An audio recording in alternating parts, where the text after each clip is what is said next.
all these agents in the market, the buyers and the sellers, together with the institutions in the market that regulates the interactions that take place between the buyers and the sellers, they constitute what we call the business ecosystem.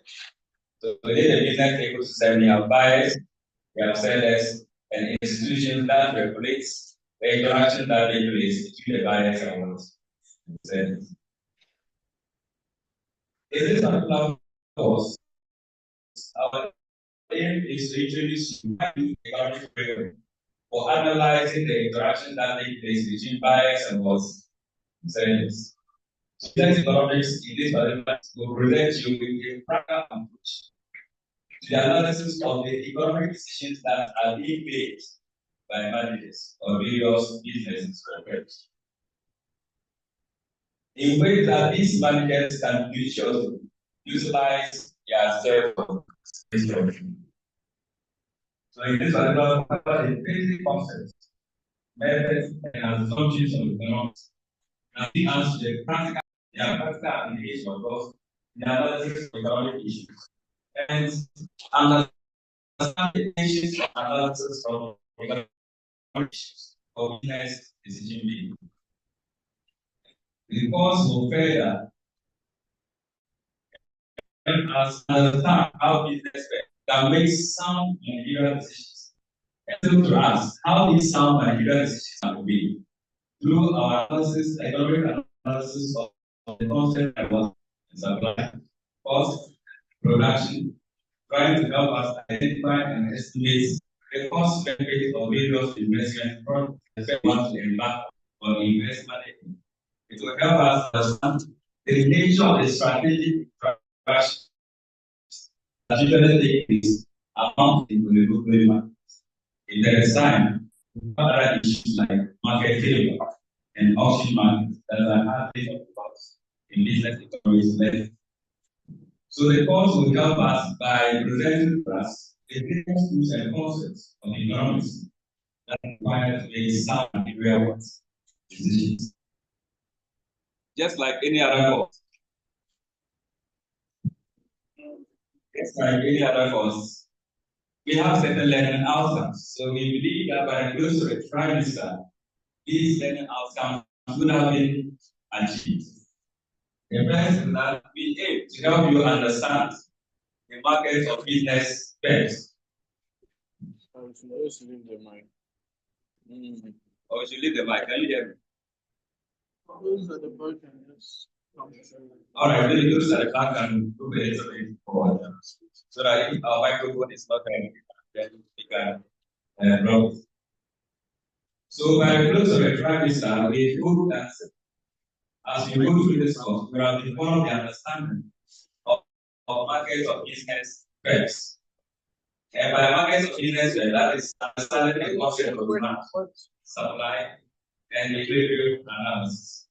We also hope that by the close of the trimester, we have developed the ability to analyze the idea or the concept of production, cost, and that of the profit, maximizing the behavior of business first.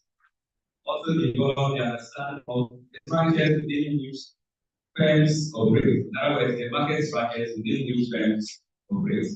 Whether firms operate in oligopoly markets, perfect competitive markets, monopoly markets, or whatever market structure that firms will operate. We want to help you understand this concept. And the close of the prime say again, we want to help you understand or develop the ability to identify firms' strategic interests. When we look at the global markets, there are two options available. Either they collude and form a monopoly firm, or they can decide to compete among themselves. When they decide to compete among themselves, they like a competitor will definitely have implications for the benefit of others. And that's the kind of strategic interactions we are looking at. So we want to also develop that ability to identify and analyze trends, strategic interactions. We also want to help you develop the ability to analyze and understand the causes and implications of market failures and enterprises. We often hear that the forces of demand and supply must determine the price of goods and services. But sometimes allowing the forces of demand and supply to do so leads to inefficiency. In other words, the forces of demand and supply something to the efficiently allocate resources that was optimal use and that the market has failed.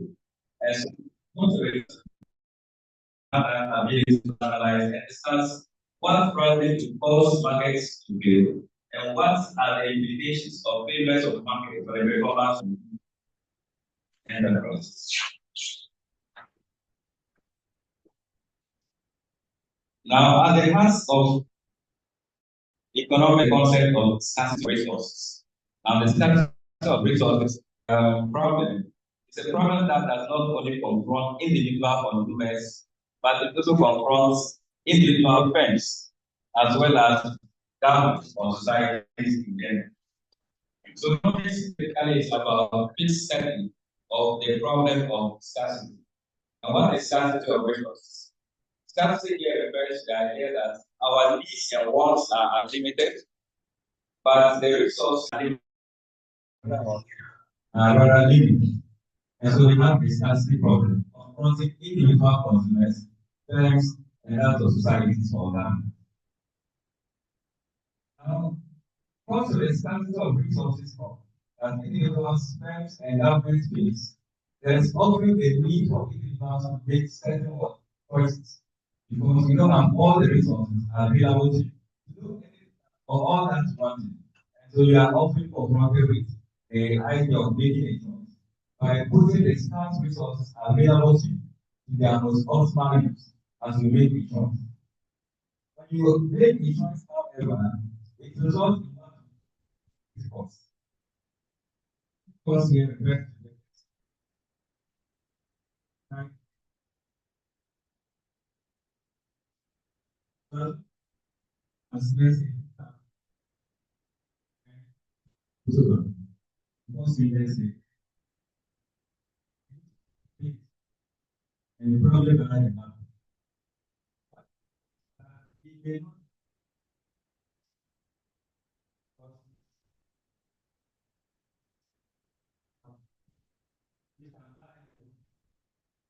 let's assume the laptop and the race.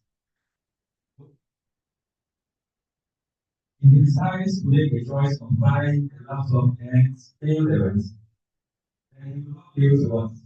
Buy the one. So that point that we have made in a difficult of following the life of the and so sisters makes that go and that makes it very important for each part of the to always have money for the sake of the okay when you prioritize your needs and wants what of what because the result now in studying the behavior of consumers, firms, and governments in economics, we often make certain restricting assumptions.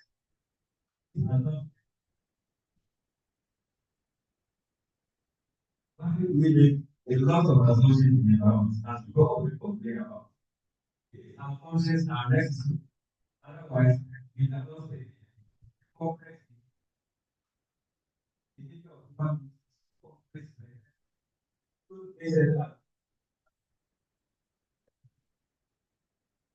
and we always say that individual's behavior is very, very unpredictable. First, an example, somebody can walk out here to go and buy water, this one, and only for the person to return with fault. Good.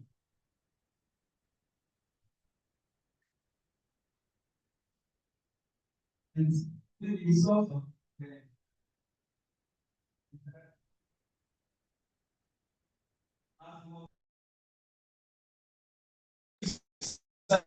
never predicted that it was going to come back with fault. How complex human behavior is.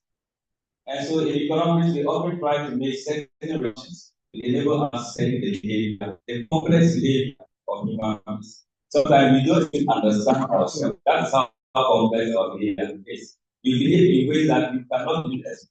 And so allow us to make certain assumptions instead of behavior patterns. And what are these assumptions that we often make to study the behavior of human beings? The first assumption we often make is that individuals have self-interested behavior.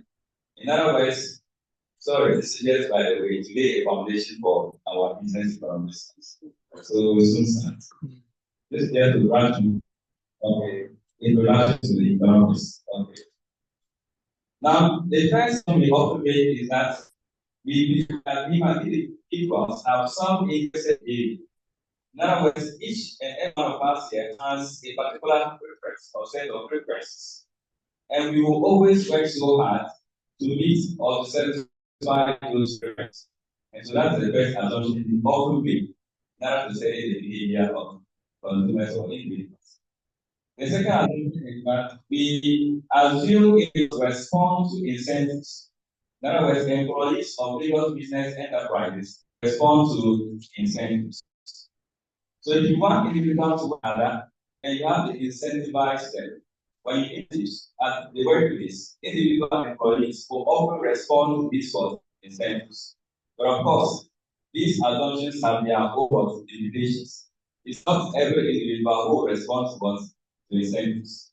When you want to pay certain parents and overtime allowance to encourage them to stay overtime, work overtime, some propose their family life in order to work was extra for you as a parent. And so as we make certain of these assumptions, we are also quite aware that some of these assumptions have their own words. For every individual. Another assumption is that individuals make decisions at the margins. In other words, in our consumption behavior, for you to buy extra units of the product, you often want it to be the case that the salary you buy from the extra units will be more than the price you are willing to pay for that extra unit. And by that, we say individual consumers often make decisions at the margins. Of course, we have another assumption, the secondary assumption. We often have about the medium constant. What is the effect of this on that? Okay, so we often make that understanding. So these are important assumptions to make to understand the complex behavior of the environment. So basically, this is then introduce us to the concept of economics. Why the essence of economics? Or why we study economics? We study economics because at the heart of scarcity of resources. And so how do we individuals take resources? By using these resources, their most effective or efficient was use. That's the whole essence of what economics. With the absence of the need to study economics, we don't have more necessary. All right, so that's just some economics. Now let's see our business economics. What is business economics?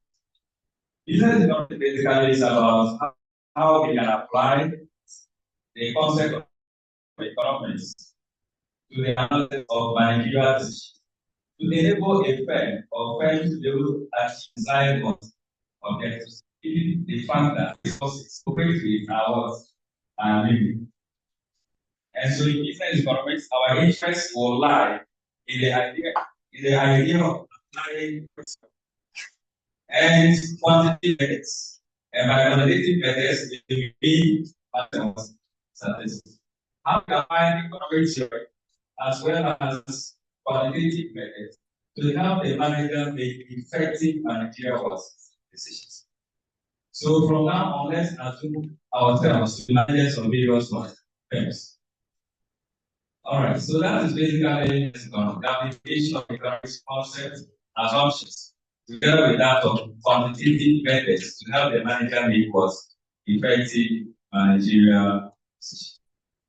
Now, in general, economic theory basically is a study of how individuals and that of firms, societies can choose to utilize their scarce productive resources. And these resources could be land, labor, How they can use scarce resources to satisfy their unlimited needs and wants or economic wants. On the other hand, quantitative methods are basically the techniques and tools of what analysis. And this usually includes optimization analysis, statistical methods, forecasting, game theory, linear programming, capital budget, etc. Of course, we may not have all the time to be able to understand how these quantitative tools and techniques can be employed in the making of managerial decisions. For instance, we may not have time to look at linear programming. But of course, we utilize optimization analysis, some statistical methods. Forecasting we will not have time to look at. But I'm certain we'll have time to look at each and probably capital budgets if time permits. Somebody may ask, so why do we need quantitative methods in the making of managerial decisions? It's very important because it's not enough for the manager to make effective managerial decisions just by understanding economic theory. For example, you take the theory of demand. The theory of demand says that the higher the price, the lower the quantity demand. And then the lower the price, the higher the quantity demand. Other factors being held what? That's the theory of demand.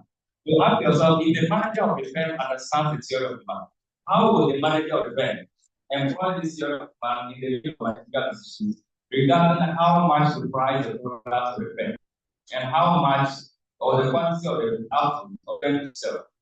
That may not be enough. It is what we have is because accurate information about the behavior of countries. For instance, the implementation of these inputs together with the economic theory will help us increase the price of the product of the firm by 1 cedi.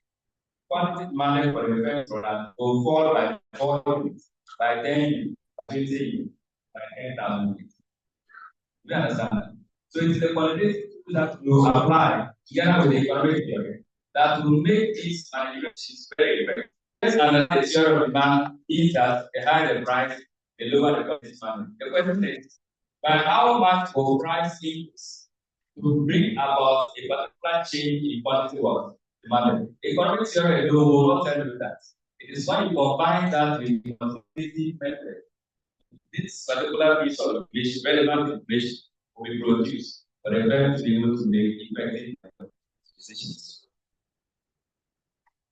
Somebody can ask, can we say the business economics because of cost applications? In which apply our understanding of business economics. It has so many applications. The first being the fact that it helps us make decisions regarding the pricing of our products.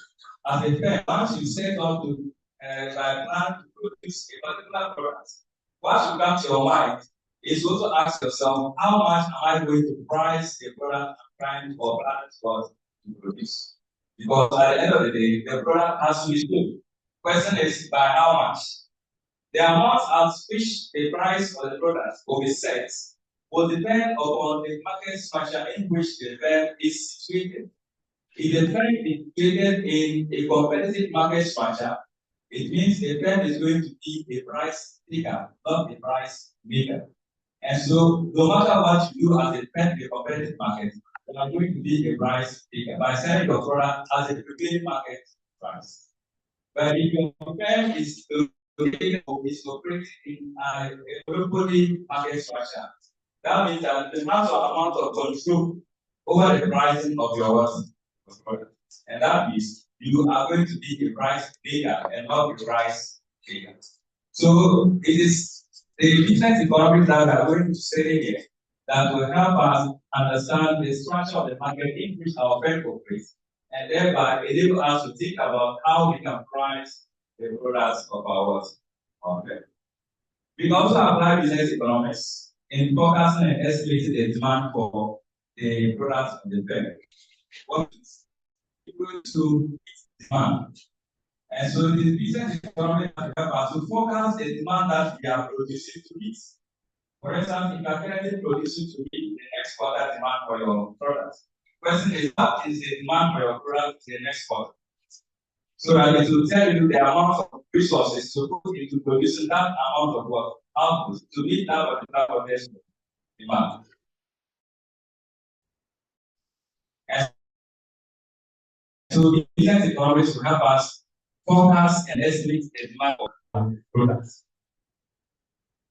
In the earlier case, where business economics will help us decide make decisions regarding the pricing of our products, we realize that our markets will be very important, and that's market strategies.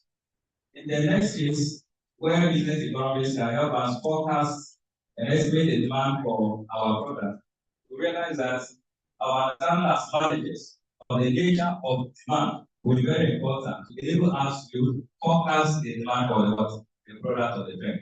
And so, we are also going to create a topic help you to do this. That is the concept of demand and supply. Understanding of demand to be able to help the market make a good forecast of the demand for the products of the firm. Business economics also will apply in making choices related to the technique of production. When a firm sets out to produce any product, a firm must decide the technique of production to adopt, whether to adopt a labor-intensive technology or a capital-intensive technology. The choice of the technology adopted will depend on which technology is highly readily available. If the firm operates a country where labor is readily available, then it makes sense for the firm to adopt labor-intensive technologies. Because as we have more labor needs, the cost of employing labor and it makes sense to employ more and less of capital. But in the advanced countries like Japan, even in European countries and America, over there, labor tends to be less in supply compared to capital. So if you operate in those jurisdictions, it makes sense for the firm to employ more capital and less labor. This involves our understanding of cost and production analysis. When we try to make sure related to the technique of production. So therefore, we also take some time to look at a topic on the theory of cost and that of production. Another way we can apply business is in deciding our advertisement of expenditures. A firm, when it is in a perfect market environment, the firm does not advertise its products. After all, by price data, and whether you advertise your products or not, you still sell at the prevailing market price.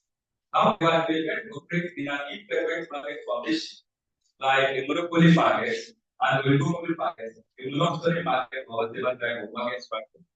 What it means is that the firm will have to make decisions as to how to advertise the products of the firm.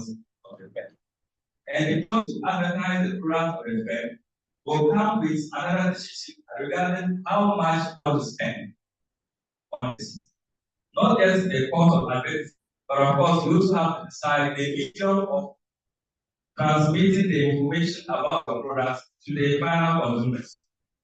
Whether you want to use TV adverts, you want to use YouTube adverts, or social media to advertise on the product. So the firm's manager must make decisions about how much to invest beyond of less employed in market products of the firm.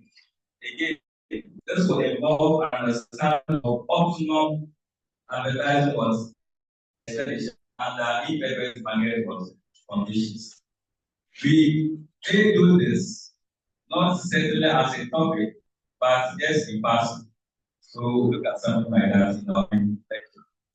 We cannot apply business economics immediately to business to investment. When a firm stands it has a long-term goal to expand its operations. And so over the long run, the firm may want to expand operations by replacing their current equipment or current plants that they are using to operate with a bigger plant. That will involve the incurrence of a capital expenditure. when the parent decides to replace its existing plant with a bigger plant. So assuming you are producing pure water in this particular hall, and you are using a small size plant, then in some 2-3 years later, you realize that the demand for your pure water has increased. You certainly will want to expand your operations, and to do so will require you to replace your existing plant with a bigger plant, or to add another small plant, okay, to complement your small plant. Either of which form the grant of the campus expenditure. And so we have to do cost benefit analysis. How much it will cost you to acquire the new plants, and what will be the benefit of the what? Of the acquisition of the new plants, and what are these benefits? The question is to ask yourself, how much will I tend to gain on a yearly basis from the equipment that will new plants that are going to acquire? And can discount all the future benefits of the new plant. As the new plant is to be used for 5 years, you discount all the benefits of the new plants from the future back to the present, and find of the discounted benefits, and from the sum of the discounted benefits, the current cost of the event. So that comparison will allow you to know whether to buy the plants or not to buy the plants. If the sum of the discounted rate outweighs the cost of the fare of the plants, then you can buy it. But if it does not, then it doesn't make sense for the fare to buy that plant. So it is business economy that will enable us to go to all these type of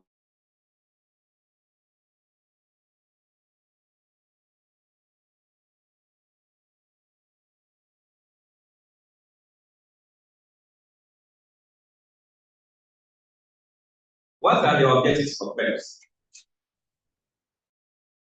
Traditionally, in economics and finance, government has assumed that firms exist to maximize profits. That has often been the traditional about the objectives of firms. But in modern finance and economic theory, we have come to realize that a firm can also pursue some other objectives and profit maximization. Let's come back to the profit maximization in a minute. Profit maximization is the most important, no doubt. The most important objective to all firms as they strive to achieve high profits. But profits are categorized. They are what we call accounting profits. They have economic profits. So the accounting profit basically is calculated by our total revenue minus our explicit costs. That is how we compute our accounting profits. That's how we compute our accounting profits. The total revenue of the firm is calculated and multiplied the quantity that we sell by the price of the product. That gives us the total revenue. That profit the explicit cost. The accountant's understanding of cost is different from the economist's understanding of cost. The accountant's cost is an explicit cost. We call it an explicit cost because it is a cost that we incur, the incurrence of which can be attributable to a particular piece of product we can see or we can feel. For instance, if the firm pays for labor, you can see the labor units at the premise of the firm. When the firm buys a new plant or a machine, you can see the machines and everything. So that cost becomes what? An explicit cost. And so when we deduct our sum of explicit costs from our total revenue, we get our accounting profit. Economic profit is determined by the total revenue minus what we call total cost. In here, in the total cost, we have the sum implicit cost and explicit cost. The implicit cost here is also as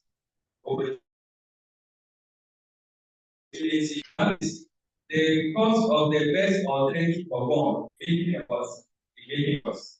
So assuming that you are a teacher and you earn, let's say, 4,000 a month, and you want to reach your profession to start a team. So you use all these particular ones, and you start business. And let's assume that in the first month of your operation as a business, you're able to generate a total revenue of 10,000 cedis. And the total cost of your operations, that is the explicit cost, sum up to 5,000 cedis. The accounting profit is going to be a total revenue of 10,000 minus what? The explicit cost of what? 5,000. So accounting profit is going to be 5,000. However, to the economists, what means more than just the explicit cost? It also involves the sacrifices that you have made by designing your profession or job to operate your business. So the economists will earn the 4,000 you would have paid at the close of that particular month, which you have decided to forgo in order to operate your business. So the economists, the total cost of operation will be 4,000, which is the plus the explicit cost of what? 5,000. So the economic profit therefore will be what? 1,000. So that will be the economic cost from. So in talking about profit maximization objective for firms, it's important that we understand there are these kinds of costs from accounting profit and economic cost profits. However, we should understand that in very competitive market conditions, the economic relates only to the short term and not the long term. Because in those market conditions, in the long run, all firms break even. And so there is no economic profit in the long run. How do we maximize profit? In economics, there are two conditions for profit maximization. The first is what we call the first order or the necessary condition. And it is necessary because we expect our marginal cost of operation towards our marginal revenue. So as a firm operates the point where the marginal cost, which is the extra cost incurred by increasing production by 1 volume. At that particular point, when that equates to the marginal revenue, that is the extra revenue generated by increasing sales by 1 volume. Then at that point, the necessary condition for profit maximization has been what? Satisfied. But that is not enough for you to maximize profit. There will be a second order condition, which we call the sufficient condition. And that condition is that your marginal revenue should be falling as your marginal cost also begin to rise.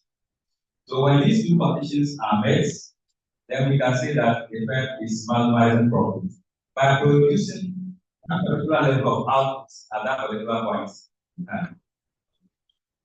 Let me say the business for now. We'll come back to it later and have some explanations on this. We talked about firms having some other objectives. So we want to look at some other economic objectives that firms can pursue aside the profit maximization objective. Okay. Now, what normally happens is that when shareholders of a particular firm, particularly listed firms, when they buy shares of the company, they have to appoint a board of directors. And then the board of directors therefore also appoint managers to manage the operations of the firm on behalf of the shareholders. The problem always is that the shareholders want the firm to maximize profits, but the managers are entitled to remuneration or salaries, bonuses. So there arises a problem when there is misalignment in the objectives or interests of the shareholders and that of the managers. If the managers do not share in the daily profits or the profit levels of the firm, then that means at that particular point, there is a misalignment in the interests of the manager and that of the shareholder. We'll come back to that particular problem, which we call the transfer agent problem. We'll come back to that first. But we just want to look at the other alternative goals that the manager they want to pursue. Given that there is a misalignment in the interest or the objective of the manager and that of that of the shareholder. One is that the manager may decide to maximize his own utility. Instead of working so hard to attempt to maximize profits for the shareholders and enjoy their profits, the manager may decide to increase his own salary. and protect its own organization that's secondary level. Expand its office and refurnish its office with all the modern gadgets that you can imagine. In that sense, it means that the manager has compromised a little bit on the idea of maximizing profit for the shareholders to pursue his own wants utility by trying to maximize utility at the expense of working so hard to maximize profit for the shareholders of the firm. However, if the manager is able to maximize his own utility, once not being able to work hard enough to allow the shareholders of the company enjoy some minimal level of profit, then this particular objective for the manager may not conflict with the profit maximization was objective. So as we go through these alternative economic objectives that some managers may pursue, we have to keep in mind that some of these alternative objectives may complement the profit maximization objective, and some may conflict with the profit maximization objective.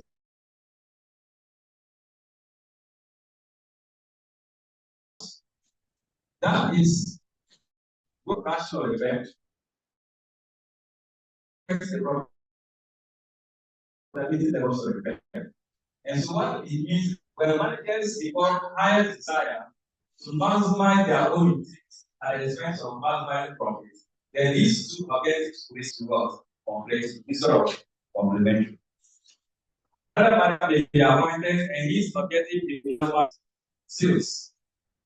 What is maximizing sales? You want to maximize sales, the higher the sales to the firm, the higher the prestige. That goes to the what? The manager generates the higher what? Sales.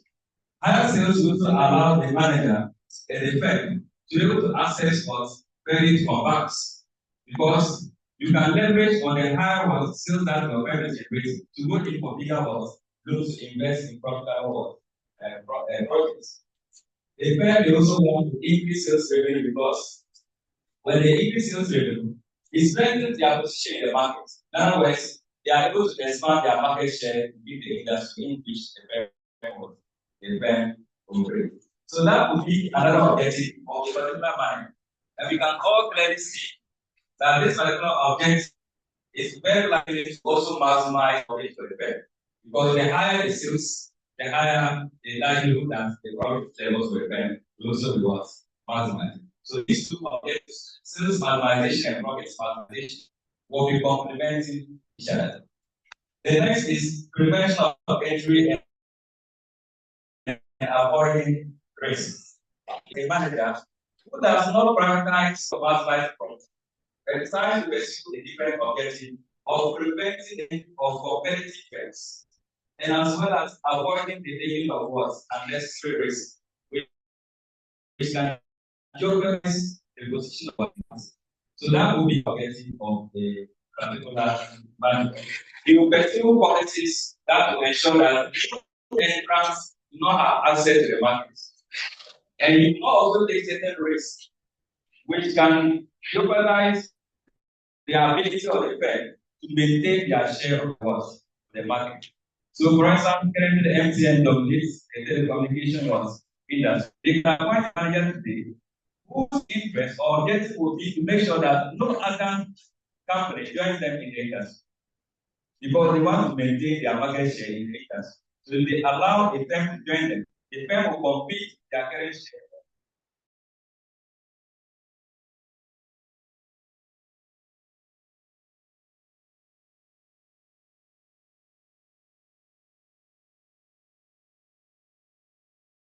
The current firms in the market will continue to maintain their market share and be able to continue to maximize profit for the shareholders in the long run.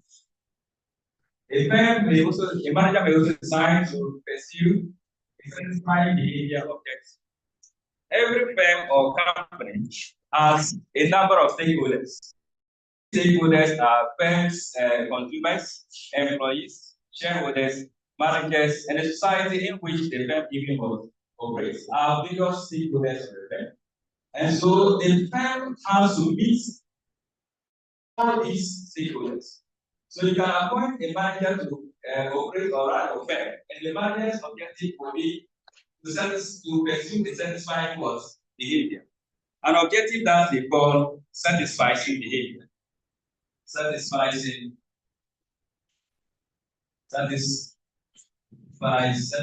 right? Satisfying behavior. And what is this satisfying behavior? It basically refers to the idea that a manager appreciates the fact that a firm has so many stakeholders and may not be adequately able to meet all the interests of all these stakeholders.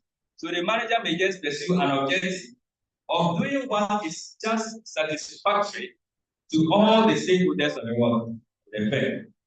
You will make sure that employees are given satisfactory salaries and working conditions so that the salary will not be too much for the firm to pay, and it will also be too low for the employees to run away to other firms. Just what is satisfactory enough to keep them in the firm. You decide to also make satisfactory profits for the shareholders.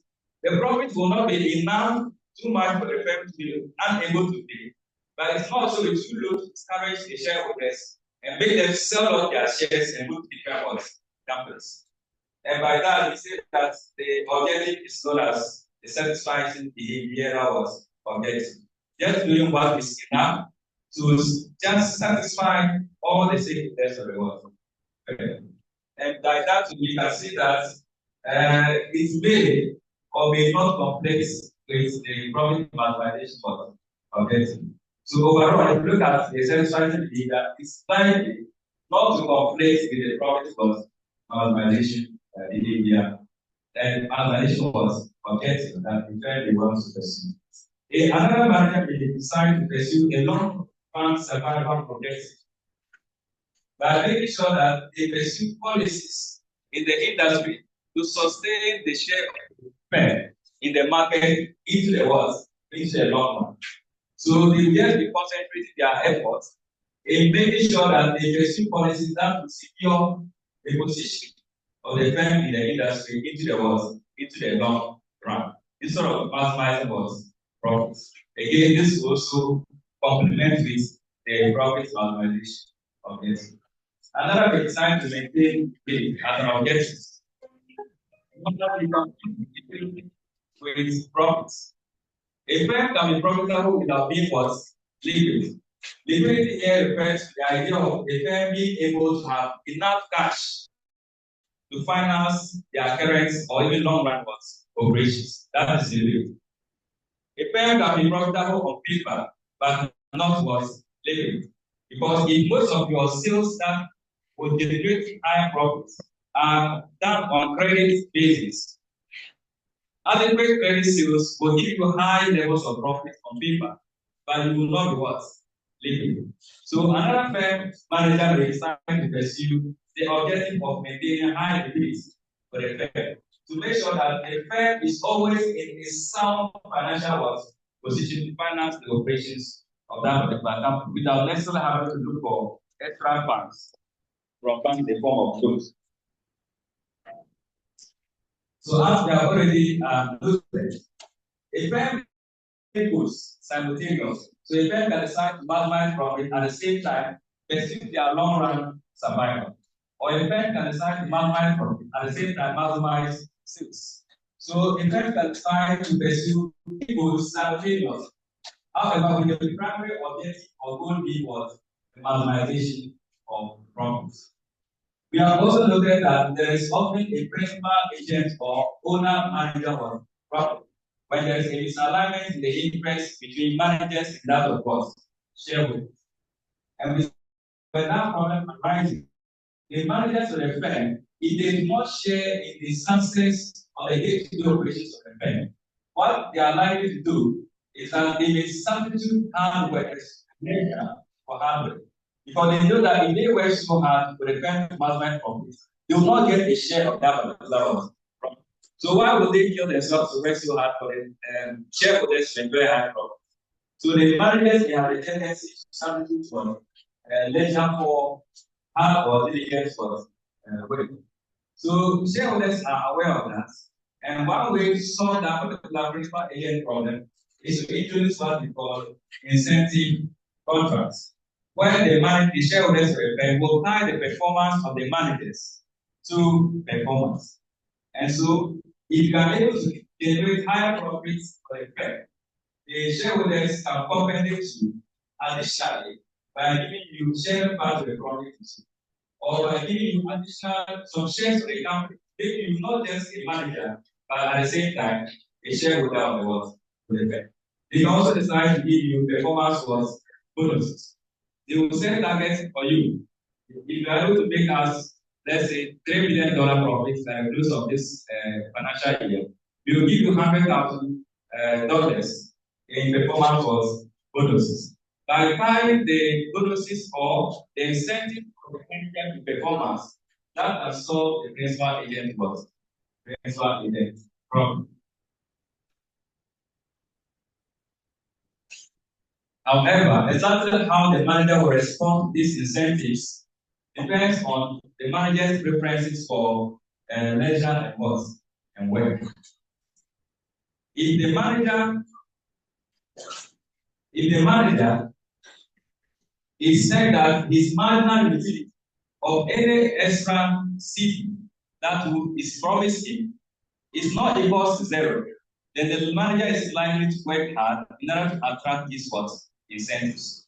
However, if the manager's marginal utility or additional utility that they will derive from any additional seat that is promised them in the form of incentives, if that is equal to zero, then they will not see the need to work hard for the firm to pay them those incentives.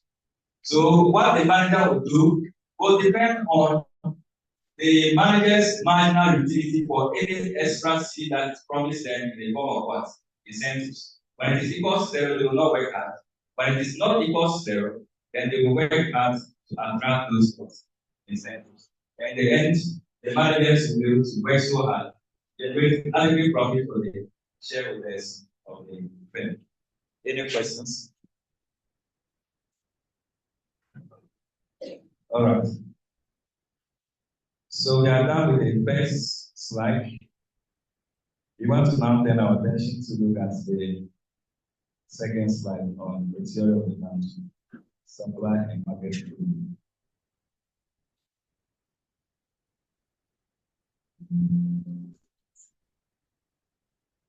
All right.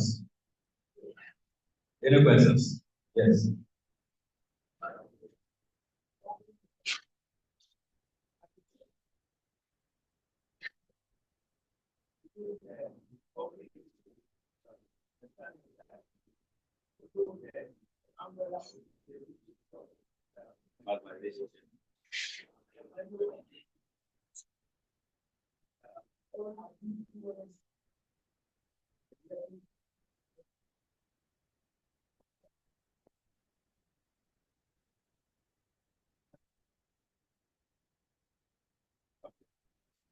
All right, so we have already underscored the fact that the primary objective is to maximize profit. Yes, so we have some other objectives that the firm's manager may decide to ignore the profit maximization and pursue one of these other alternative objectives. However, we also indicated that some of the objectives that the manager may pursue may conflict with or complement with the idea of profit maximization. And this could be in the short run or in the long run. So the conflict or the complementarity here between the profit maximization objective and any of the other objectives will take place either in the short run or in the long run. It can be issues of profit maximization. So for instance, if the market decides to maximize its own utility in the short run, it will affect the firm in the profitability of the firm in the short run. But as that goes into the long run, the difference have effect on the firm's profitability in the long run. But the shareholders of the firm, if they detect that in the short run, they will replace the manager before he causes them more pay of lower profits in the long run. All right. Thank you. So we want to look at the theory of demand, supply, and equilibrium analysis. Yes. On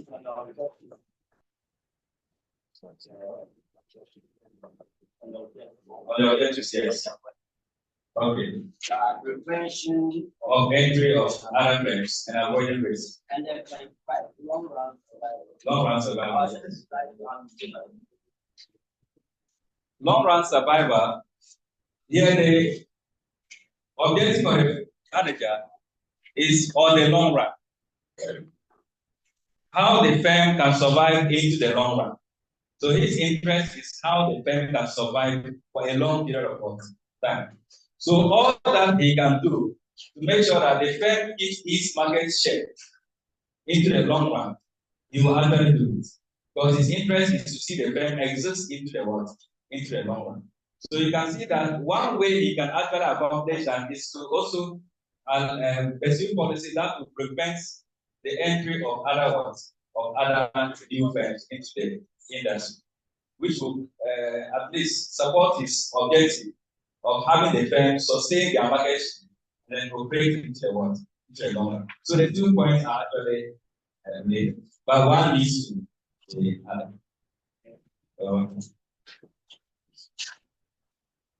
All right, theory of demand and supply.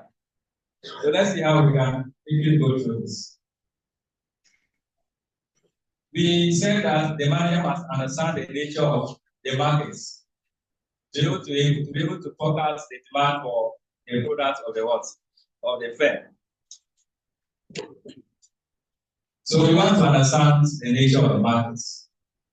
And we must understand that in the markets for any product or service, there are 3 important agents in that particular market.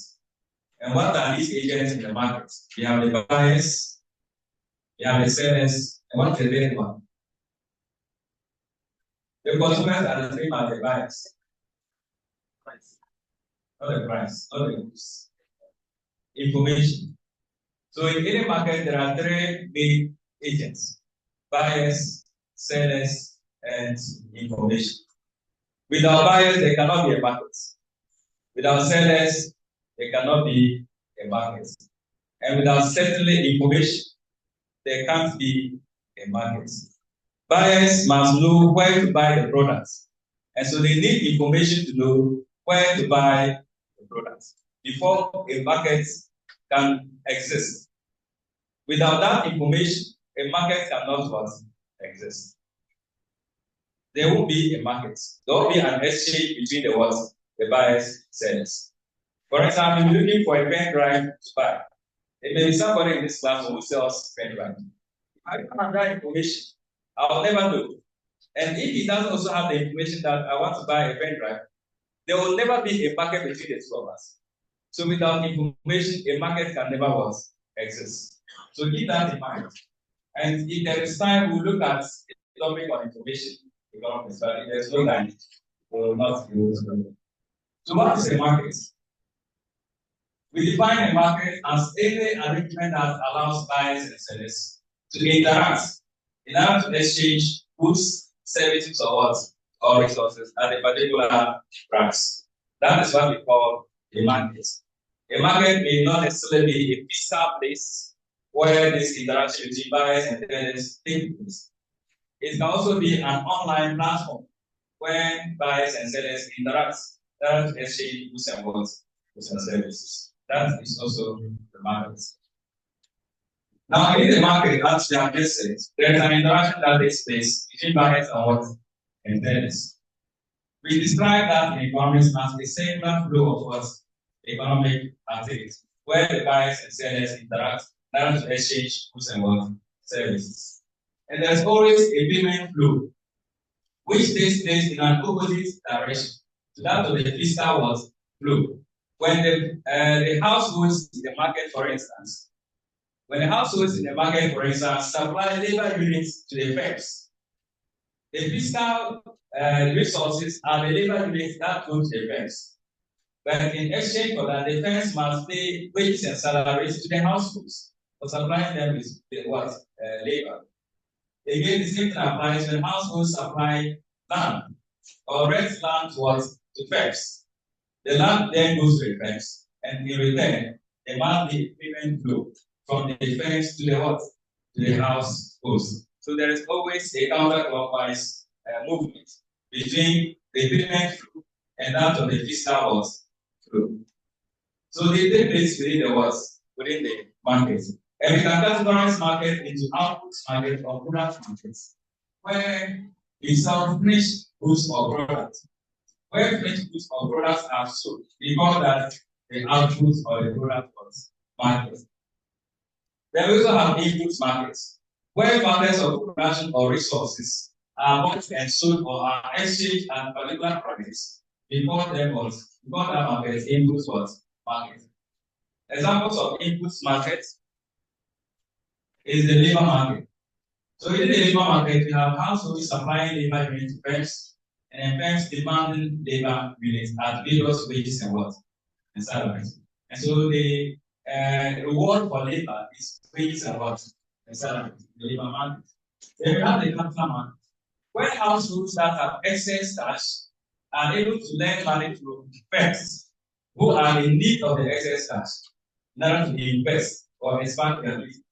And then in return, the firms must pay some interest on the loans advanced to them by the households through the banks. And so the money that is advanced to the firms by the households is a capital, in the sense that they take this money and use the money to buy plants, machinery, and other capital goods to enhance their production. So in return for the capital that the firms get from the households, they pay interest. So the reward for each capital is interest. Then we have the land market, where firms can go in for households to supply them with land or landed property. So the households supply firms with land and landed property in exchange for what? For rent. So these are examples of input markets. So we have input markets where resources of products of production are exchanged at various levels of compensation. And then we have output markets where finished products are sold at various prices. What then is demand? In economics, we say that demand basically refers to the willingness and ability of individuals to pay for various goods and services. So we call that demand. When your willingness to pay for to have a particular product is backed by your ability to pay for it, then we call that effective demand. That means your demand is effective. But if you have only the desire or the willingness to own a product without the ability to pay for that particular product, then it means your demand for the product is ineffective. So you have effective demand, and then we have ineffective demand. Then we have what we call the law of demand, which says that the higher the price, the lower the quantity, and then the lower the price, the higher the quality demand. Other factors being held first. This means that the demand curve will be negatively sloped or will slope downward from left to right. So you have a demand curve slope downward from left to right. Where we have this to be our price axis, and then this to be our quantity axis. Meaning that at the higher price, let's say price 46, let's assume that 10 units of the products will be bought.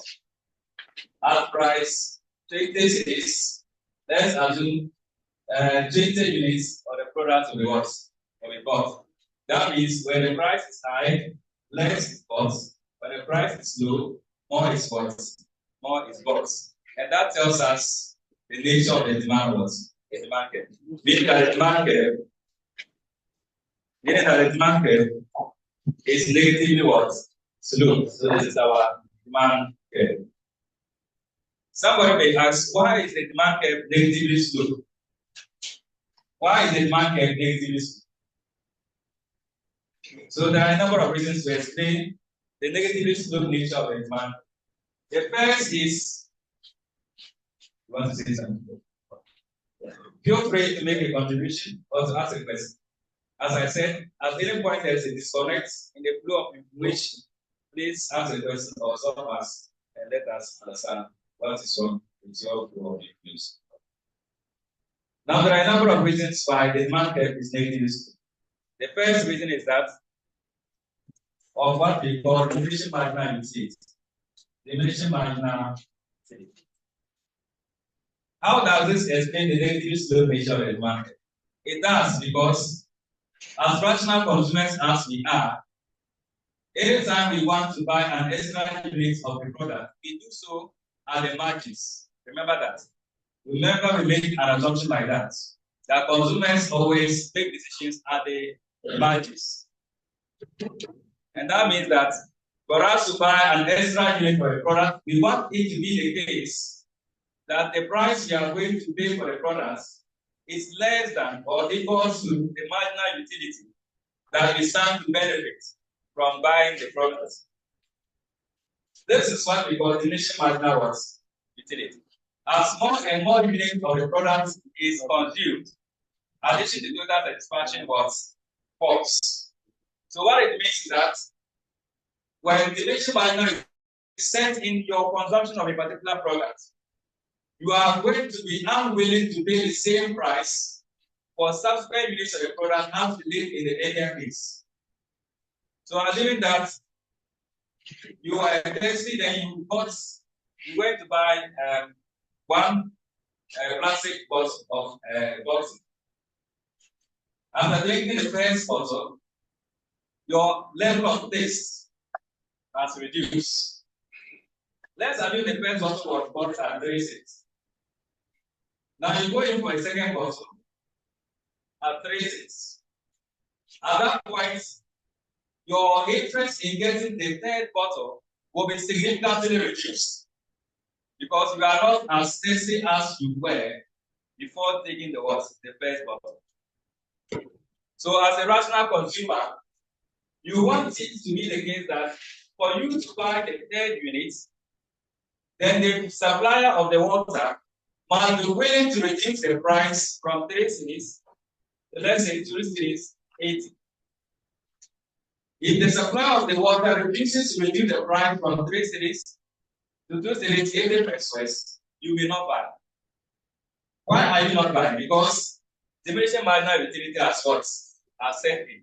So it's now rational on your part only buy when the producer is willing to reduce the price. And so if the producer agrees with you and reduces the price from 3 cedis to 2 cedis 80 pesos, what it means is that you are buying more at reduced price. So that would mean that the lower the price, the higher the quantity. And that would explain why the demand curve is is negatively slow. Another reason why the demand is negatively slow is that of what we call income effects.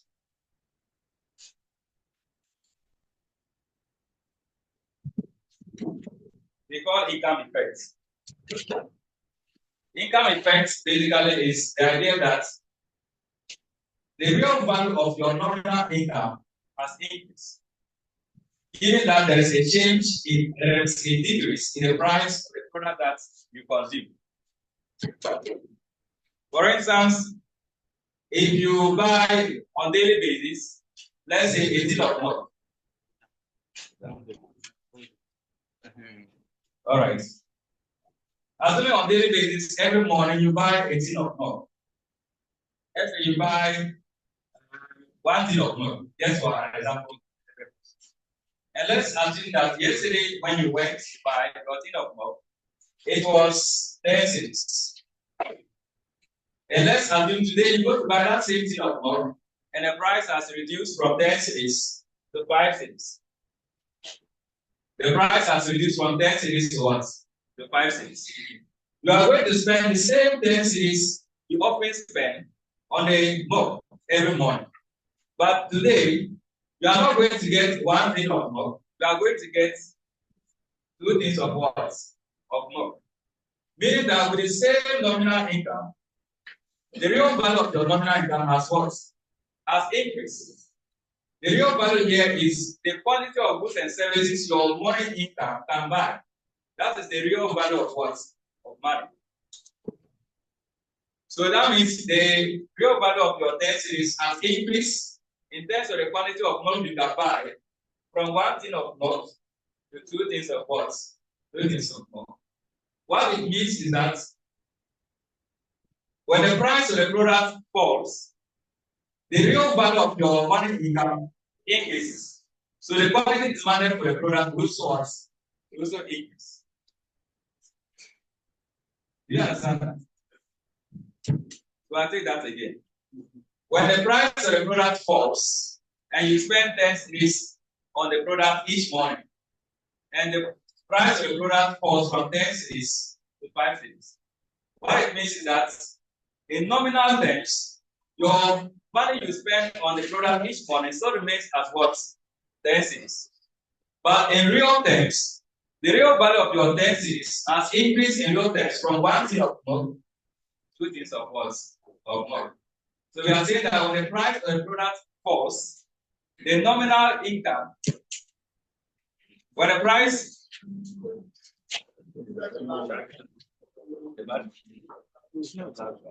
Is this too short?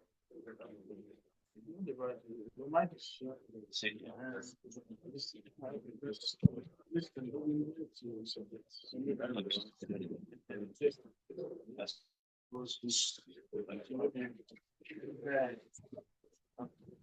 All right. So what it means that when the price of the product falls, given our nominal income, the real value of our nominal income will increase.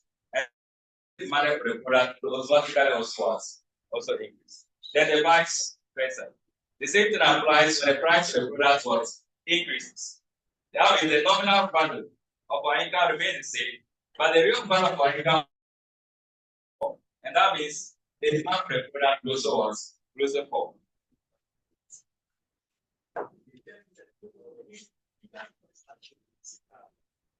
Yes, the income effect is the purchasing power of your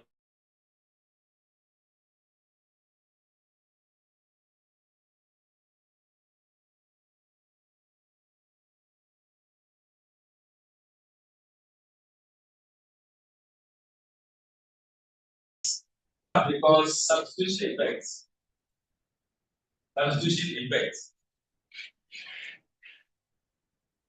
Now, by this, we are saying that when the price of, let's say, you buy ideal milk every morning, when the price of the ideal milk increases from 10 cedis, to, let's say, 15 cedis. So you go to buy your usual ideal milk today, and the price has increased from 10 cedis to what? 15 cedis. What it means is that you may refuse to buy ideal milk and buy Kanish. And that is the substitution effect. When you are substituting your purchases on a particular product with another product. Because the price of your usual product, has increased. And that also explains why the demand curve for ideal milk will be negatively sloped. Because when the price of ideal milk increases from, let's say, 20 to 40, you will buy less of ideal milk and more of an alternative milk. And so these are some of the reasons why the demand curve is negatively sloped.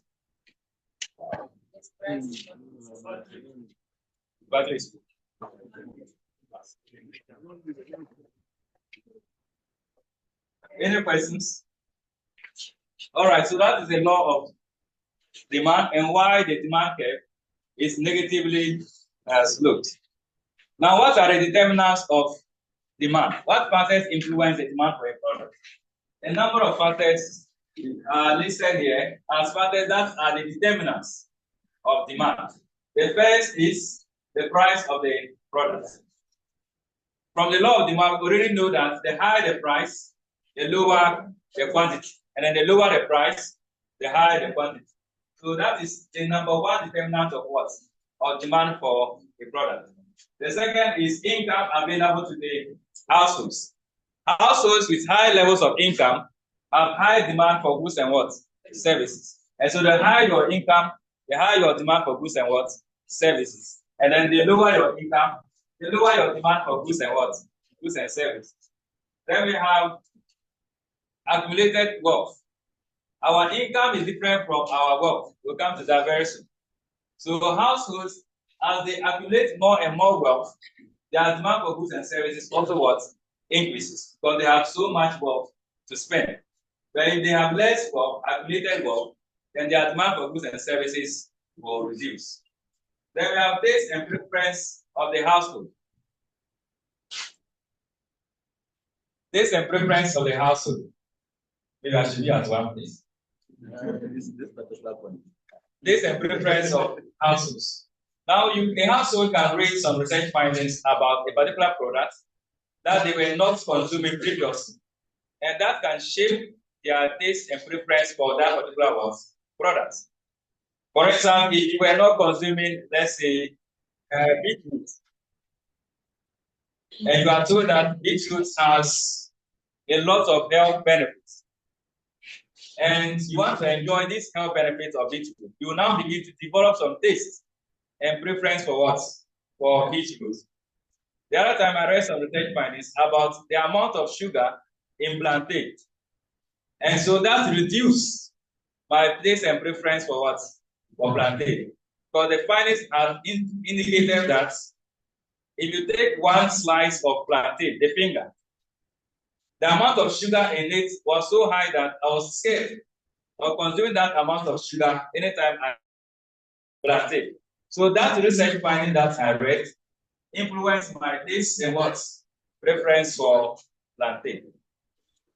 Then we have household expectations about future income, wealth, and what? Prices. The household expects the price of goods and services to reduce in the future. They will demand less now in order to demand more in the future when the price reduces. However, if they expect the price of items or goods and services they consume to increase in the future, then they will buy more now to avoid buying the same quantity at high price in the future. Then household expectations about future income. Normally in December, we spend without fear because we know that in the new year they will increase salaries. And so your expectation that salaries will increase in the coming new year will influence your spending behavior. So you may demand for more goods and services with the expectation that your income will soon increase. Our expectations about future wealth.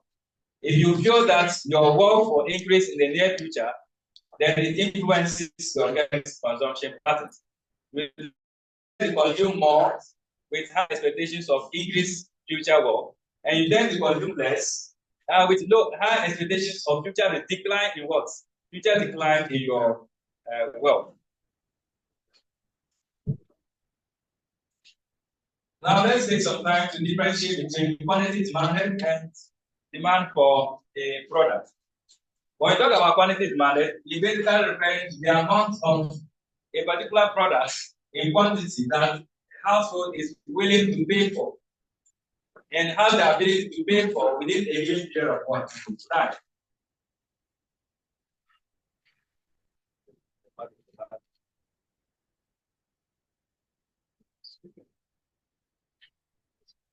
Let's go with that.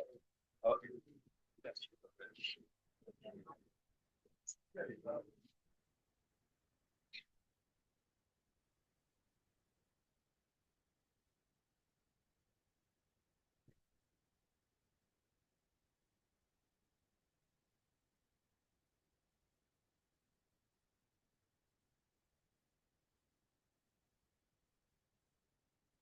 All right, so let's continue.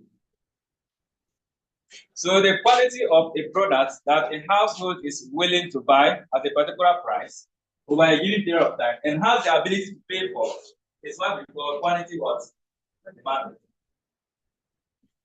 So the amount of goods which will be bought or demanded at a particular price is the quantity of that particular product demanded. Now let's look at demand in the output market. We often illustrate our for goods and services with what we call a demand schedule, okay, which is a tabular representation of the quantities of a particular product that the consumer is willing to buy at various prices. So the price of the product is, let's say, 10 cedis. The household is willing to buy 20 units. When the price falls to 5 cedis, maybe the household is willing to buy more, let's say 50 units. And that is represented by what we call a demand schedule. So which is just a tabular representation of the quantities we buy at various prices over a given period of time. Now, from the demand schedule, we can derive what we call the demand what? The demand curve. So we derive the demand curve from the demand schedule by using a diagram like this to illustrate the information on the demand what? On the demand schedule. So the demand curve is just a graphical illustration of how much of a particular product will be demanded at various prices over a given period of what? Time. Now we talked about income and wealth being some of the determinants of demand. The income here refers to the sum of your wages, salaries, the profits you make from your business, the interest payments that you receive from your investment in financial instruments, the rent you receive, if you have some landed property that you rent out, and all other forms of earnings. When we sum that over a given period of time, it becomes your what? Your income. So income in economics is what we call a flow what? It's a flow measure. It measures your earnings over a given period of what? Time. Then your wealth or your net worth is the total value of what you own and what you owe. When we subtract what you owe from what you owe, the difference is what? Your wealth. Okay, so if you have a house, you have some two Kia trucks operating for you, and that is what you own. And let's say you took a loan to buy the house. If you sum the value of the house and the Kia trucks and subtract the loan that you are still paying off with the bank from that, what is left is your net worth or your wealth. So wealth or net worth is a stock measure. It measures what you own against what you owe at a particular point in time. So we call it a stock measure. Whereas our income is what? It's a flow measure. One of the factors that influence the demand, yes.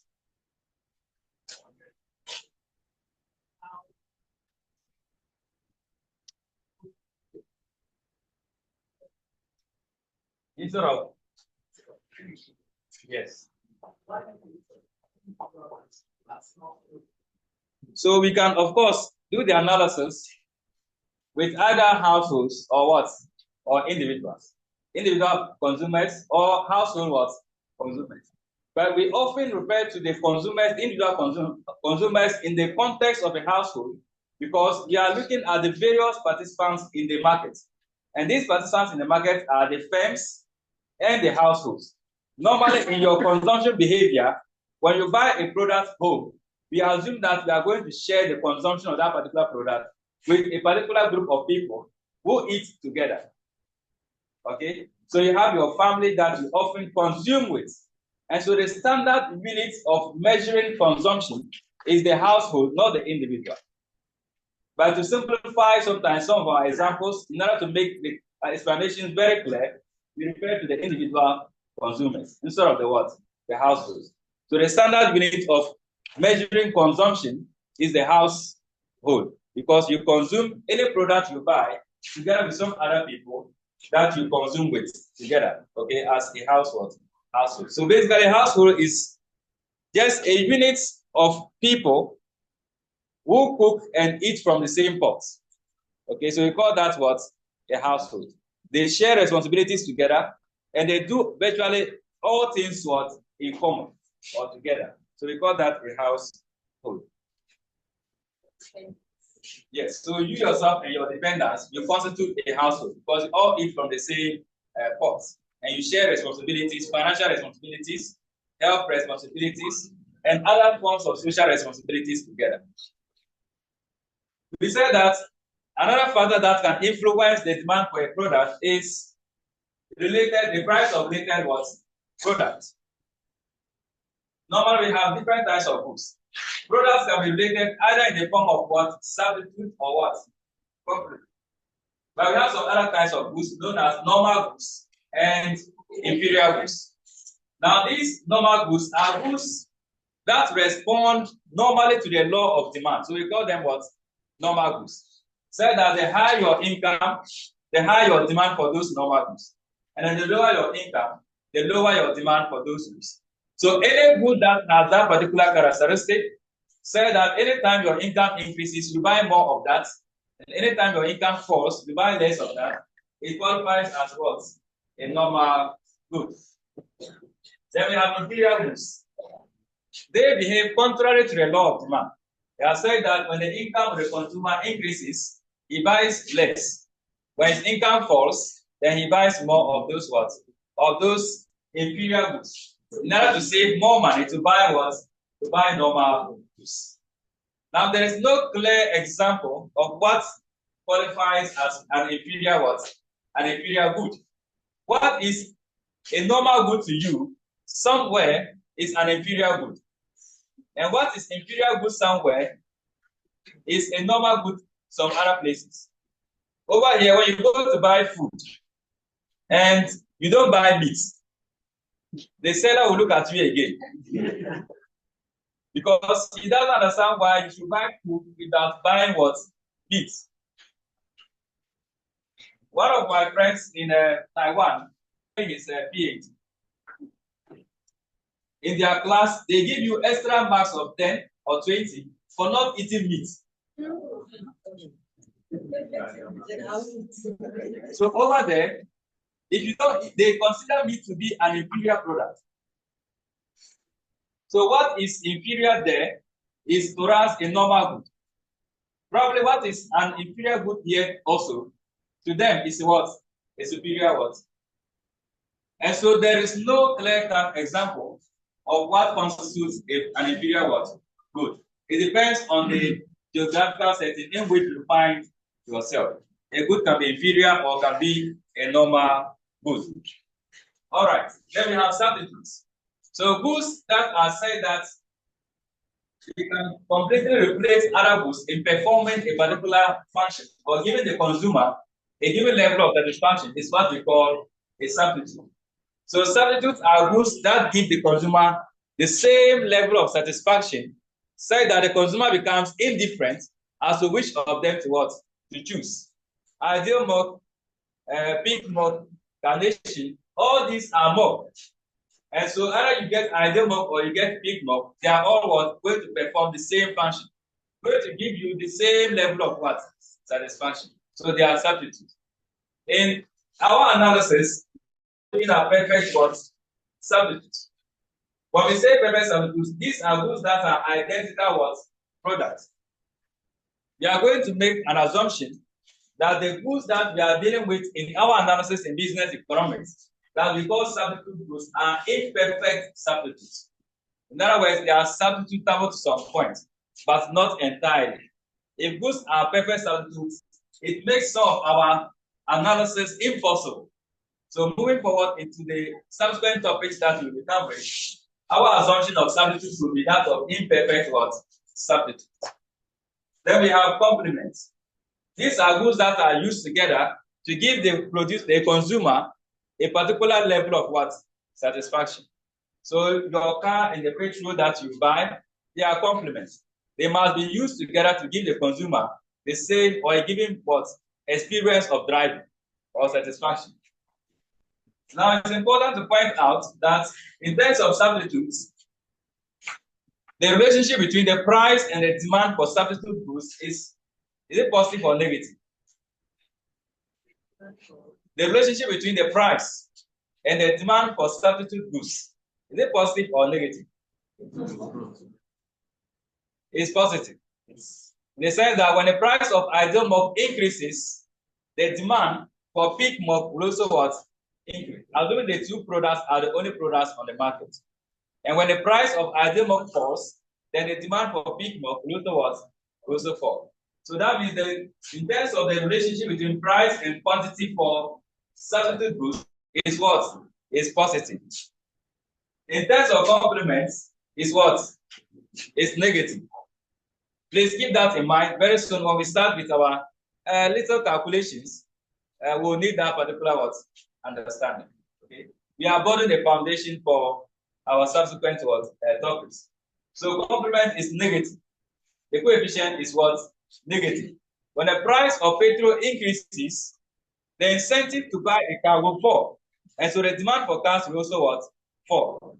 But now that the price of petrol is beginning to fall, people are now beginning to ask of the price of a car because they feel that that is a good time to buy what? To buy a car. Okay, so the relationship is what? It's negative. Lower price of petrol, high demand for what? For cars. High price of petrol and a lower demand for what? For cars. Then let's differentiate between change in quantity demanded and change in demand. When we talk about change in demand, we are referring to the bodily shift of the demand curve, either to the right or to the what? To the left. And this is caused by changes in all the factors that influence the demand for the product, with the exception of price. We call that change in what? Change in demand. So when the price of a related product changes, it will bring about a bodily shift of the demand curve for this particular product, either to the left or to the what? To the right. So we call that change in what? Demand. Then we have change in quantity demanded. Change in quantity demanded is a movement along the same demand curve as a result of changes only in the price of the what? Of the product, whilst holding all other factors what? Constant. So we call that change in quantity what? Demanded. So when the price of, let's say, this product increases from 20 to what? To 40, then we will move from this particular point to this particular point on the same demand curve. We call that change in quantity what? Demanded. But when the price of a later product changes, there may be a bodily shift of the demand for this particular product, either to the right or to the left. Now, what happens is that when there is a change in quantity demanded for product A, it brings about a change in demand for, let's say, a later product B. Do you understand? Let's look at this particular example. So already we talked about inferior goods and what? Normal goods. So income increases, the impact of change in income on the demand for the product. When your income when your income increases, your demand for normal goods will also what? Increase. So income is a determinant of demand. And so when income changes, it brings about change in demand, not change in quantity what? Demanded. Change in quantity demanded is only caused by changes in price, and that involves a movement on the same demand curve. And so when your income increases, your demand for normal goods will move, the demand curve for normal goods will move to the what? To the right, to illustrate an increase in demand for normal goods. But with regards to inferior goods, the demand curve will move to the what? To the left, because your income has increased, and for inferior goods, the higher your income, the lower the quantity. Sorry, the lower the demand for inferior what? For inferior goods. So let's look at this example. We are assuming that the price of, we didn't use the local example. So let's say the price of Guinea fowl. Okay, let me use the hamburger. Pardon me for using a foreign example. So assuming that the price of the hamburger rises, what happens to the quantity demanded for it? Realize that the price has gone up from B0 to B1. So it will bring about a change in quantity what? Demanded. Because the quantity demanded for the product will fall from Q0 A to Q1 what? A. And that involves a movement on the same demand curve from this particular point to that particular point on the same what? Demand curve. So that is change in quantity demanded for hamburger whose price has what? Has increased. But this hamburger is a complement product to ketchup. It is used together with ketchup. And either you use hamburger or you buy what? Local chicken. So local chicken is a substitute good to what? To hamburger. But ketchup here is a complementary good to what? To hamburger. So when the price of hamburger increases, what happens to the demand for ketchup? Because it's a complement good, when the price of hamburger increases, the demand for ketchup at constant price will what? Will fall. On the other hand, local chicken is a substitute to what? Hamburger. So when the price of hamburger increases, it will bring about change in quantity demanded for hamburger, but it will bring about change in demand for chicken. So when the price of hamburger increases, the demand for chicken will also what? Will also increase, because there are two substitutes what? Goods. And we said initially that the relationship between the demand and price for substitute is what? Is positive. So when the price of hamburger increases, the demand for chicken, which is a substitute good, will also increase, or there will be a positive shift for the demand here to the what? To the right, illustrating an increase in demand. From household demand to market demand. The quantity that is bought at a particular price over a given period of time of a product by a household is what we call the household what? Demand. But if we sum the demand, the quantities that are bought by all households within the society together, it gives us the market what? The market demand. So we have household demand, and then we have what? Market demand. So for a minute, let's assume we have only two households in the society. Household A and what? Household B. Let's assume that the price of the product is currently at 3 cedis. At 3 cedis, household A, their quantity demanded is what? 4. Household B at 3 cedis, their quantity is what? 6. So what will be the market quantity demanded? It will be 4 plus what? 6. And that will be 10 at the price of what? 3 cedis. When the price increases from 3 cedis to 4 cedis, household A quantity demanded reduces from 4 to what? 3. B reduces from what? 6 to 4. So the current market quantity demanded will be 3 plus what? 4, which is what? 7 at the price of what? 4. So that is household demand and that of market demand. We'll soon cast this particular analysis into equations and beautifully use that to illustrate household demand and that of market what? Demand. But for now, let's look at supply. So supply basically is just about the willingness and ability of producers to make a given quantity of a particular product available on the market for sale at a particular what? Price. We call that what? Supply. As we had with demand schedule, we also have a supply schedule, illustrating with a table how much of a particular product will be offered for sale at various what? Prices. So a tabular representation of that will give us a supply what? Schedule. Then we have quantity that is supplied. The total number of units of a product.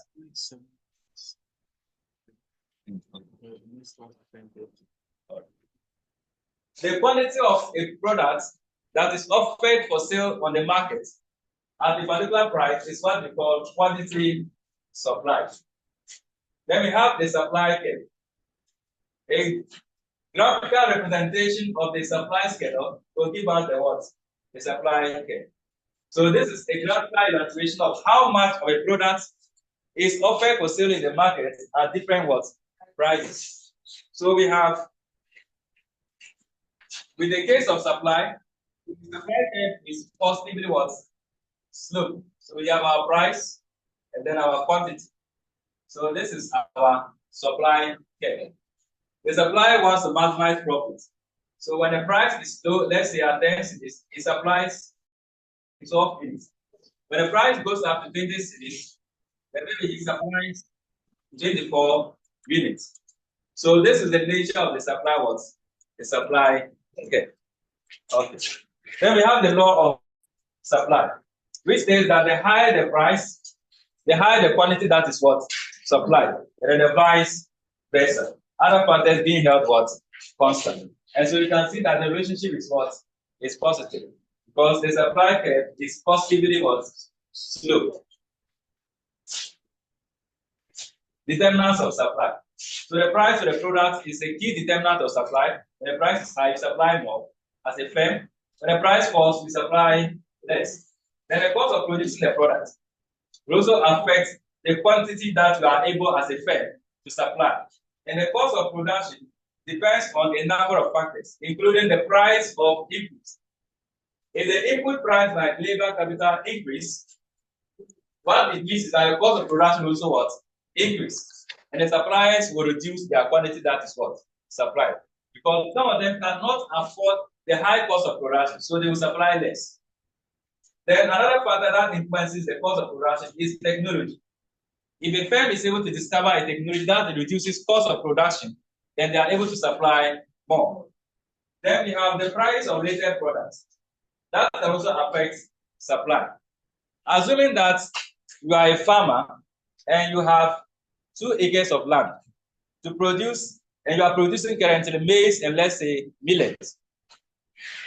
Assuming that the price of maize increases, what will happen to the supply of maize?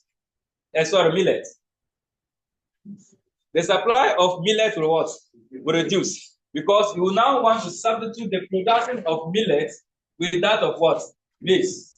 And so the price of a related product can affect the supply of another what? Of another product. Then we have change in supply versus change in quantity supply.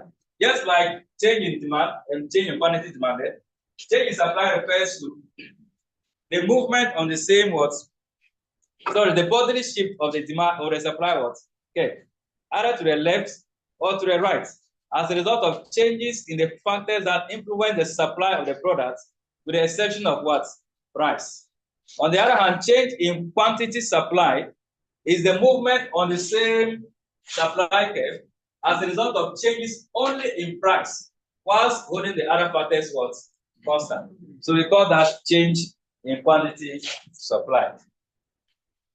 So we have these diagrams to illustrate change in quantity supply and then change in what? Change in supply. Yes. Come again.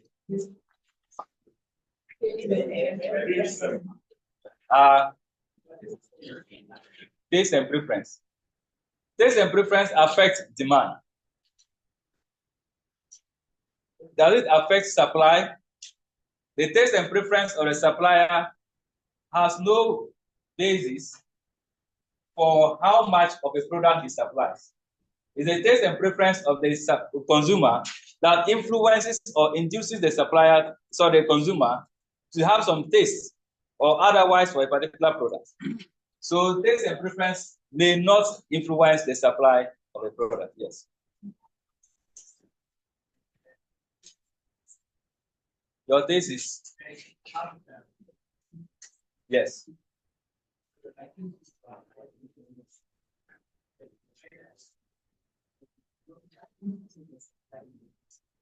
The supply. Yes, so you are talking about equilibrium analysis. Now, when we get there, we'll look at all these dynamics. Taste and preference affect demand, but not supply. But when the demand for one product increases compared to another product B, it will definitely affect the supply of that particular product, because the market is driven by profits. And that is why we shouldn't condemn businessmen for making a lot of profit. Because if you are producing a product that does not have enough demand, it tells you that society does not need that product. So you have to move your resources to producing a product that society needs, and will buy at the price that you face, and you make more profit, and they're also happy with the product, consuming it. And so when the demand, of course, changes in favor of one product, the supply of the other product will also change. But that does not mean that it's the taste and preference that has caused the supply to change.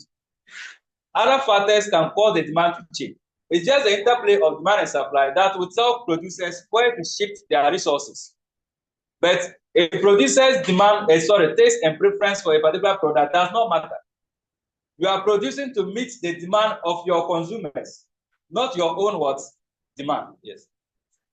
So directly, taste and preference does not have any influence on the supply of a product. Yes.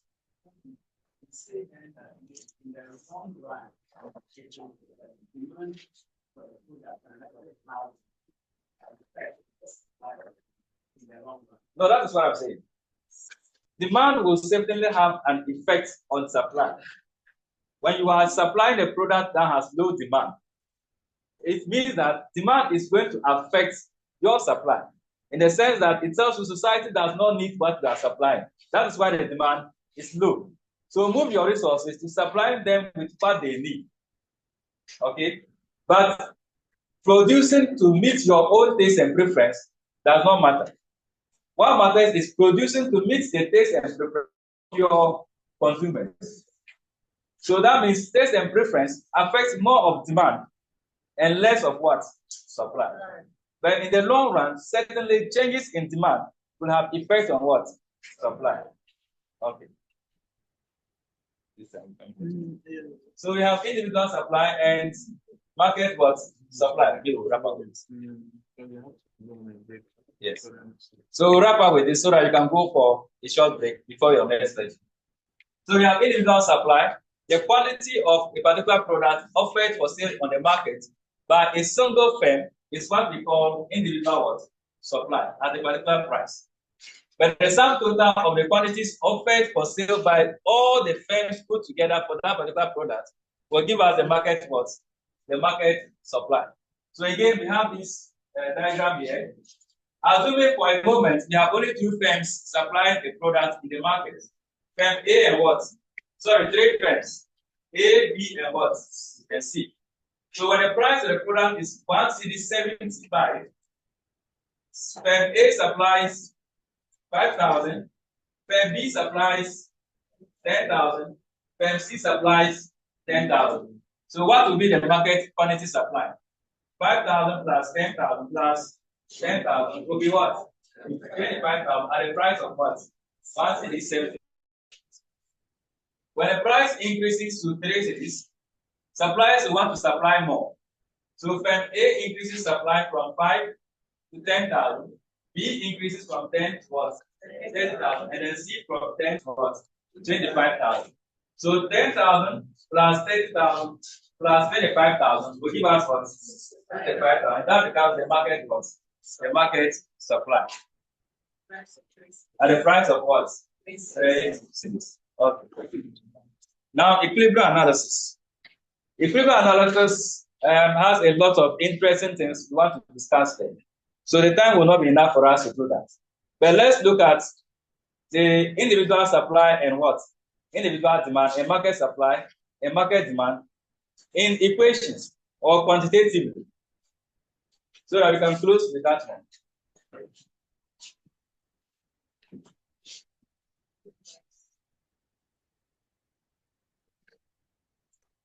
So the supply, the demand curve slows downward from left to what? Right. So meaning there's a negative relationship between price and what? Quantity that is demanded. We can express that relationship or that particular curve from the curve to an equation or a function. So what it means is that the quantity demanded for products, say X, is a function of the price of product X, price of a related product, say Y, then let's say income of the consumer Y. This equation, that is the meaning. That the quantity demanded for product X is a function or depends on the price of X, price of Y, and the income of the what? Of the consumer. In a more standardized way or more a form, we can express this function in the form of a model, a statistical model. And by that, we can say that quantity demanded for product X equals to A naught plus, let's say A1 Px plus A2 Py. Please don't be scared by this. Plus A3 Y. So in a more standardized form, this function can be expressed in the form of an equation. Please pay attention to this. Very important for what is coming. If you miss this, please contact me for further explanation. This is the backbone of all that is here to come. So I beg you pay attention. So quantity demanded for the product X equals to A naught. A naught here recorded the intercept in statistics. Intercept. Then we have A1 Bx. This is the independent variable. So the y, the Py, the Px, we call them, in this particular model, we call them independent variables. When I say a variable, it's just any characteristic that can assume any value. Any characteristic that can assume what? Any value. So age, when I ask you of your age, you are going to give me a value for it. Age becomes what? A variable. When I ask you of how much you earn per, your income is going to come in the form of what? A value. Income becomes what? A variable. So any characteristic that can assume a value is known as what? A variable. So the price of a product will come in the form of, that is a variable. The price of a related product, the income of the consumer, they are all what? Variables. Then the quantity demanded for a product is also what? A variable, because it will come in the form of values. Either you demand 10 units, 20 units, or whatever. Then this model, price affects demand. Income also affects what? Demand. So because they affect demand, we call these types of variables independent what? Variables. But because demand depends on price of X, Y, and income, because the variable quantity demanded, we call that one a dependent what? Variable. A dependent variable. Because these values are dependent on Px, Py, and what? And Y. So you have dependent variable to the left hand side, then you have independent variables to the what? To the right hand side. So another name for the dependent variable is what? A left hand side what?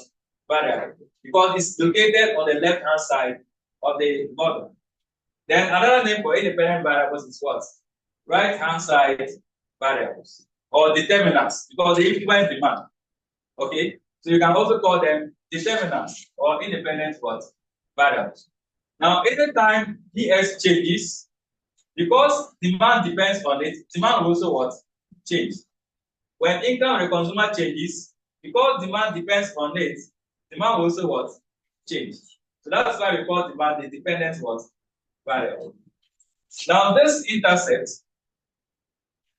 what it means is that when the price of the product of X, price of product Y, and income of the consumer, when they are all constants, it means when they are all equals to 0, the quantity of the product will be equal to the value of the what? The intercept. So when price is 0, this will be what? 0, because 0 times any number is what? 0. When price of Y is 0, this whole thing will also be what? 0. When income is 0, this whole thing will also be what? 0. So we are saying that when price of X, Y, and income of the consumer are all constants, meaning that they are all equal to 0, the quantity of product X that will be demanded will be the what? The intercept. So some will call the intercept autonomous what? Demand. Demand that doesn't depend on price of Y, price of X, and then income of what? The consumers. Now, what about the A1? So the A1, the A2, and the A3, we call them coefficients. Coefficients. We call them the model coefficients.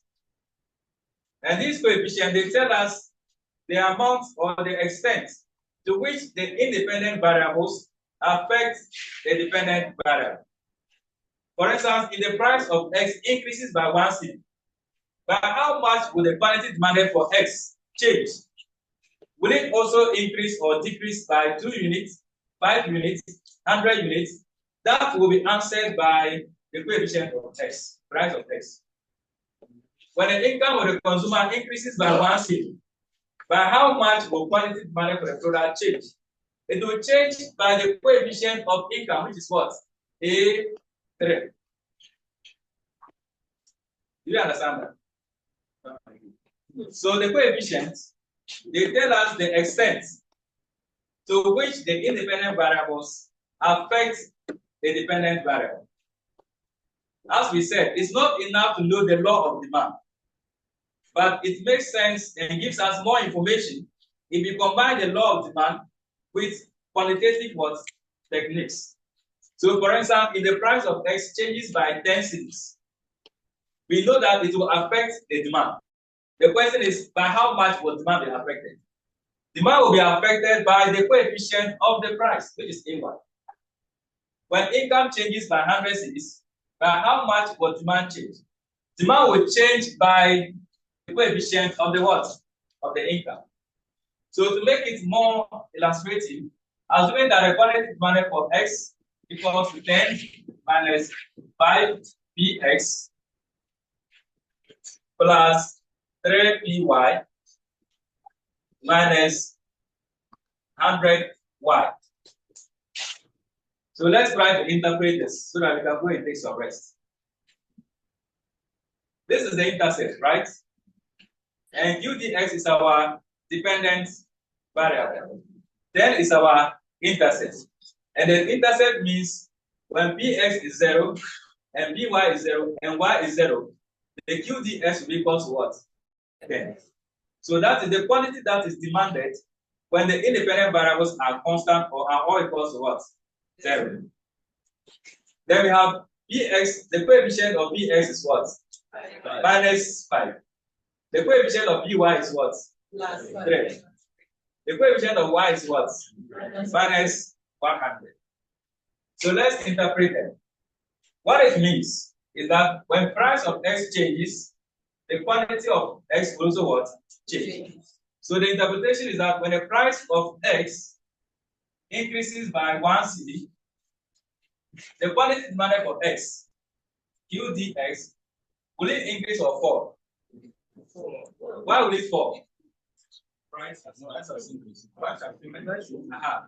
It will fall not because price has increased, but because the coefficient of Px is negative. Once it's negative, it tells us that there's a negative relationship between price of X and quantity demanded for what? X. So when price of X increases by 1 cedi, the quantity demanded for X will fall by how much? By 5 units. Do you understand that? Yes. Let's come to price of Y. When the price of Y, the coefficient is what? Positive 3. Because the coefficient is positive, it means price of Y and quantity demanded for X, they are positively what? Related. So when the price of Y increases, the quantity demanded for X will also what? Increase. And when the price of Y falls, the quantity demanded for X will also what? Fall. By how much? So if the price of Y increases by 1 cedi, the quantity demanded for X, the QDX will increase by 3 units. And when the price of Y falls by 1 cedi, the quantity demanded for X will also what? Fall by 3 units. Lastly, income. Income, the coefficient is what? Negative. Meaning there's a negative relationship between income and what? The quantity demanded for X. Say that when the income of the consumer increases by 1 cedi, the quantity demanded for X will what? It will reduce or fall by how much? 100 units. By 100 units. Okay, so let me get you here. If the income of the consumer increases by 100 cedis, by how much will the quantity demanded for X change? We know the relationship is already negative because the coefficient of income is negative 100.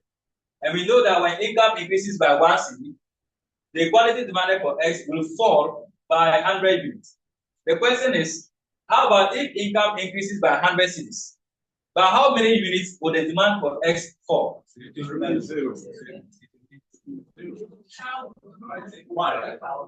10,000. It will fall by what? 10,000. To know the change in the quantity demanded for X is to multiply the change in the independent variable by its coefficient.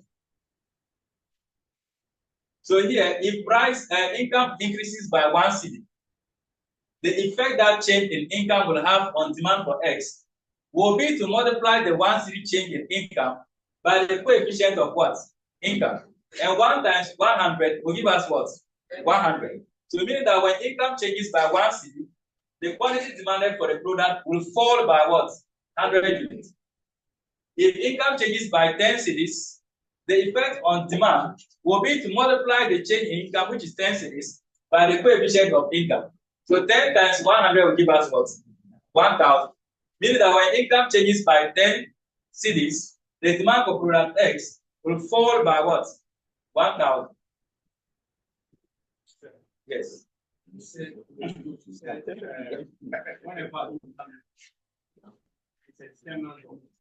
When income changes, it's a determinant of demand. So at this point, income has changed. So we said we have 2 types of goods. Thank you for the question. We have normal goods and what? And inferior goods. So here, the coefficient of income is negative. What type of good is good X? It means good X is an inferior good because the coefficient of income is negative. Telling us that when the income of the consumer is increasing, the demand for the product is what? It's falling. So meaning that this particular product X is an inferior good. But if the coefficient had been positive, it would have meant that this particular good is what? A normal good. Meaning that increase in income would have resulted in increase in quality what? Demanded because of the positive coefficient income has. How about this PY? This Y. Y here is price of a related product. The PY. The coefficient is what? Is positive. The question is, how are products Y and X related? Say that there is a positive relationship between price of product Y and the demand for product what? X. Are they substitute or complement? They are substitutes. Because when the price of product Y increases, the demand for product X also what? Also increases because the relationship is what? Positive. So if the Y is ideal milk and X is peak milk, it means when price of ideal milk equals, the demand for peak milk will also what? Will also increase. Because you are shifted from buying ideal milk to buying peak milk. Any questions, ladies and gentlemen? Any questions? Yes.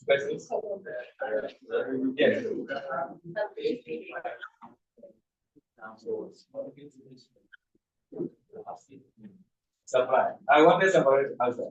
Yeah, we have same for supply, but because of lack of time, we didn't but not the same factors. Some other factors influence the behavior of the what? The supply. Any other questions? Please.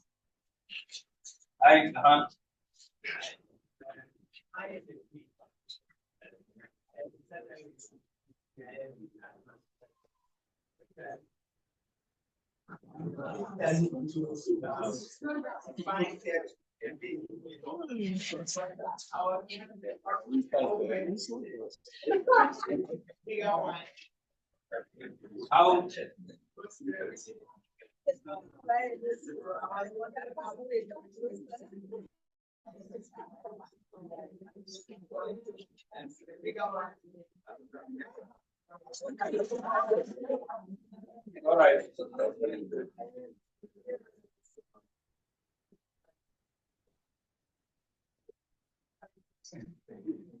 Yes, thank you for that comment. So this bigger Y is the income, and this smaller Y is product Y. So PY here is price of product what? Y. So I hope we can all interpret this now. Okay. Once you understand this, all the things we are yet to now do are going to be built on this. And so you ask yourself, why did they say economics is difficult? The secret is once you understand how to interpret this, nothing again is going to scare you in this course. I can guarantee you that. Nothing. Everything is going to fall in place easy for you to understand. So please try to master the interpretations of this. Okay. We will have another equation for supply, and the same interpretation will have been advanced for that as well. And so next week, God willing, look at these concepts with some examples. Then we now go to market equilibrium analysis. Any other further questions? All right. It's a good having you. Okay.